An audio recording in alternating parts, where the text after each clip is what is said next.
കേരള ചരിത്രത്തിലെ വളരെ നിർണായകമായ ഏകദേശം 165 വർഷം നീണ്ടുനിന്നൊരു കാലഘട്ടത്തിലേക്കാണ് നമ്മൾ ഇന്ന് പോകുന്നത്.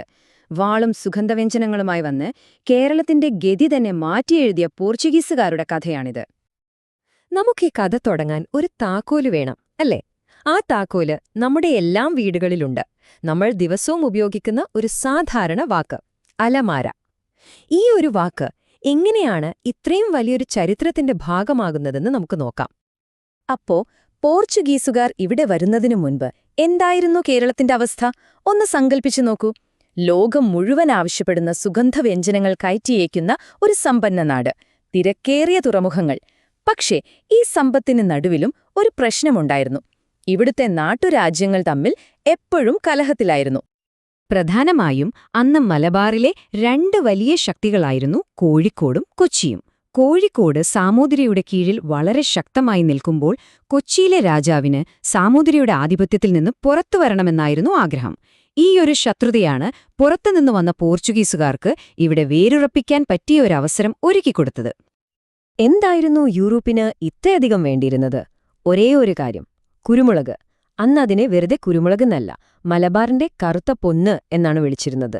അറബ് വ്യാപാരികൾ അതുവരെ നിയന്ത്രിച്ചിരുന്ന ഈ സ്വർണ്ണഖനി പിടിച്ചെടുക്കുക, അതായിരുന്നു പോർച്ചുഗീസുകാരുടെ പ്രധാന ലക്ഷ്യം.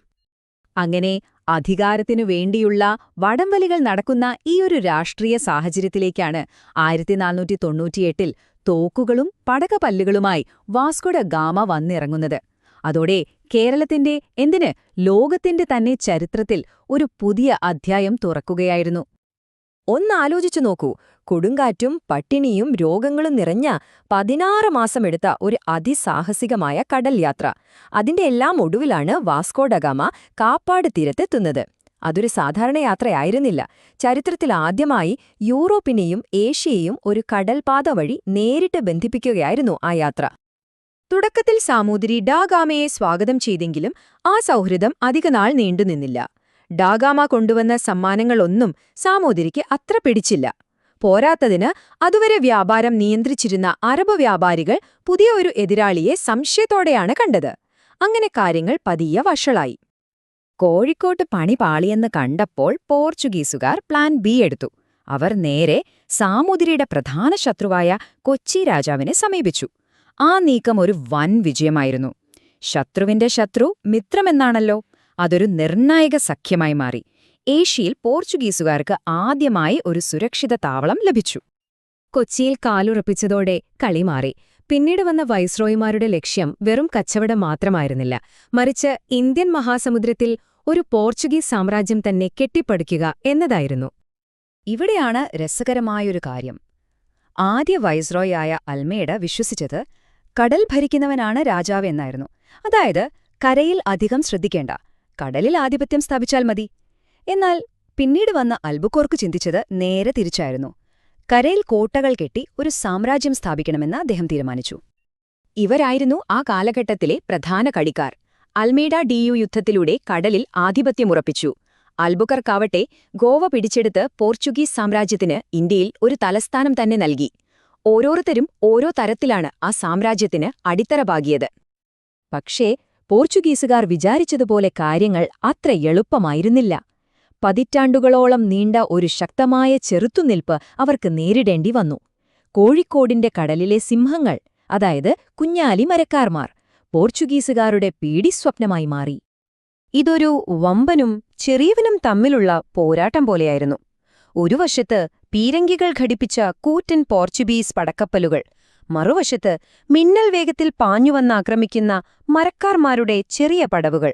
ഇവിടെ ശക്തിയേക്കാൾ പ്രധാനം തന്ത്രങ്ങൾക്കായിരുന്നു. മരക്കാർമാരുടെ യുദ്ധതന്ത്രങ്ങൾ ശരിക്കും ഗംഭീരമായിരുന്നു. മിന്നൽ പോലെ വന്ന് ആക്രമിക്കുക, എന്നിട്ട് അപ്രത്യക്ഷരാവുക. ഒരേ സമയം പല ദിശകളിൽ നിന്ന് ഒരു കപ്പലിനെ വളഞ്ഞാക്രമിക്കുക. പിന്നെ തീരത്തെ കുന്നുകളിൽ നിന്ന് സിഗ്നലുകൾ നൽകി ശത്രുവിന്റെ ഓരോ നീക്കവും നിരീക്ഷിക്കുക. ഇങ്ങനെ പതിറ്റാണ്ടുകളോളം അവർ പോർച്ചുഗീസ് കപ്പലോട്ടത്തിന് ഒരു വലിയ തലവേദനയായി തുടർന്നു.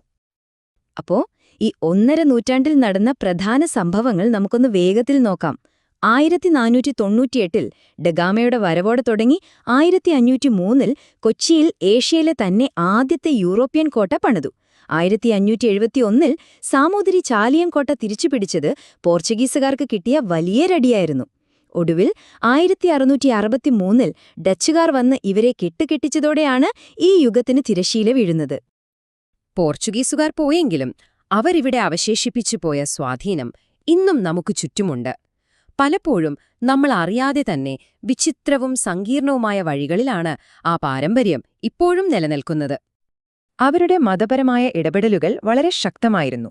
ഗോവ ഇൻക്വിസിഷൻ പോലുള്ള സംവിധാനങ്ങളിലൂടെ കത്തോലിക്കാ മതം അടിച്ചേൽപ്പിക്കാൻ ശ്രമിച്ചു.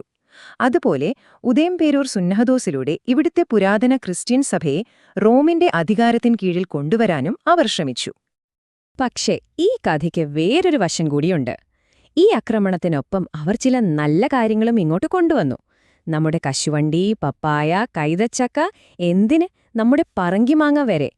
ഇന്ന് നമ്മുടെ ഭക്ഷണത്തിന്റെ ഭാഗമായ ഇതൊക്കെ അമേരിക്കൻ ഭൂഖണ്ഡത്തിൽ നിന്ന് പോർച്ചുഗീസുകാർ വഴി ഇവിടെ എത്തിയതാണ്. പക്ഷേ ഭക്ഷണത്തിൽ മാത്രം ഒതുങ്ങുന്നില്ല ആ സ്വാധീനം. അതിലും ആഴത്തിൽ പതിഞ്ഞ ഒരു മുദ്രയുണ്ട്.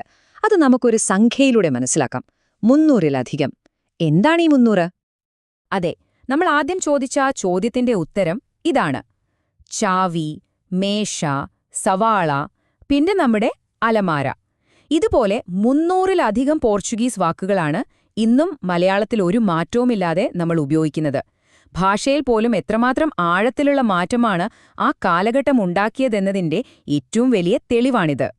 വാക്കുകൾ മാത്രമല്ല, യൂറോപ്യൻ വാസ്തുവിദ്യയുടെ മാതൃകയിലുള്ള പള്ളികൾ, കേരളത്തിലെ ആദ്യത്തെ അച്ചടിശാല, പിന്നെ ചവിട്ടുനാടകം പോലുള്ള പുതിയ കലാരൂപങ്ങൾ, ഇതെല്ലാം ആ സാംസ്കാരിക കൊടുക്കൽ വാങ്ങലുകളുടെ ഭാഗമായിരുന്നു. അപ്പോൾ ഇതിൽ നിന്ന് എന്താണ് നമ്മൾ മനസ്സിലാക്കേണ്ടത്? അതൊരു വിരോധാഭാസമാണ്. ഒരേ സമയം ആക്രമണത്തിന്റെയും അതേസമയം സാംസ്കാരികമായ ഒരു പുതിയ ഉണർവിന്റെയും ചരിത്രമാണിത്. രണ്ടും വേർപിരിക്കാനാവാത്ത വിധം കെട്ടുപിണഞ്ഞു കിടക്കുന്നു. ഇത് നമ്മളെ ഒരു വലിയ ചോദ്യത്തിലേക്കാണ് എത്തിക്കുന്നത്. ചരിത്രമെന്നത് പുസ്തകങ്ങളിൽ ഉറങ്ങിക്കിടക്കുന്ന ഒന്നല്ല. അത് നമ്മുടെ ഭാഷയിലും നമ്മൾ കഴിക്കുന്ന ഭക്ഷണത്തിലും നമ്മുടെ ചുറ്റുപാടുകളിലും ഇപ്പോഴും ജീവിക്കുന്നുണ്ട്. പലപ്പോഴും നമ്മൾ അതൊന്നും തിരിച്ചറിയുന്നില്ല എന്ന് മാത്രം.